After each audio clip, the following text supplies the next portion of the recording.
nakaka-discourage siya ang family ko kasi kaya means na doon na nag-serve mo siya. Pero mga times na gusto na i-involve mo siya. Actually, nagpasa na ako. Nag-ready na ako sa pag.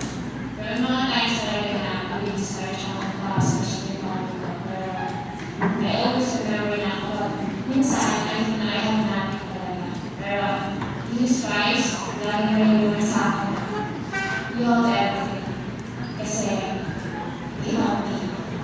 Lagi na yung sa akin. Lagi yung nilagay sa akin. I have everything. Kasi I have the gospel. May mga leaders sa bahay. May mga members sa bahay. Lahat. Alam ko na ang scenario is harder. Kaya sabi ni Elro Cornelius na it is harder. Sabi ni, I don't know kung si Elro Dalio sabi sa akin na missionary work is not easy. Because salvation is not a true experience. So I understand na maraming rejection, maraming adversity, or maraming pagdadaan na mga bagay na hardship sa mission. Hindi ko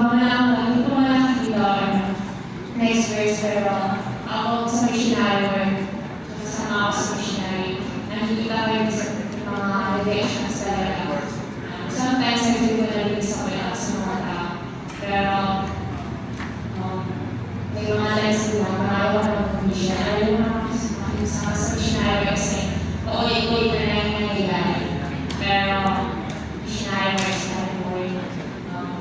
Service not boring. So, lagi ko iniisip na I love the Lord.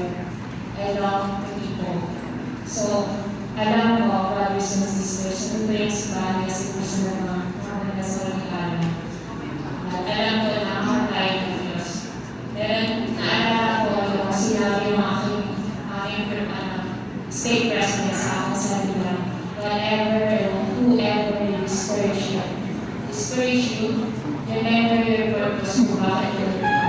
So, I do the Lord dahil sa mga church leaders. And I know na kaya, against yung family ko sa observation. I have many reasons to stay, to worship, and to serve the Lord. Alam ko na mahal tayo ng Diyos. Minsan, palagi ko rin yung sarili ko na ano nga yung lakas mo, ay Diyos na tulong sa'yo. Sa mga times na kapag sa alam ko, mahal ako ng Diyos. Kasi ayaw ko ng Pag-iwan. Kaya din, i-arrange ko rin ang God. Palagi na mayroon yung tulong ng Diyos para sa akin.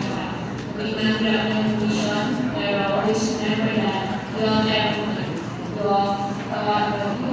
follow this wise of the gospel, you have the Holy Ghost. And I know na the best of the God na makarayan ng Diyos. Hindi na po na kasi nagbabago yung Diyos. I know na tulungan yung mga sunod. Kasi hindi nakatulong sa akin talaga para mas mag-work yung sarili ko. Ngayon, for me yung decision ko talaga na mag-mission. Nag-ibigay ako sa God. Sobrang grateful ako sa Diyos, tulong sa akin para mas mag-stay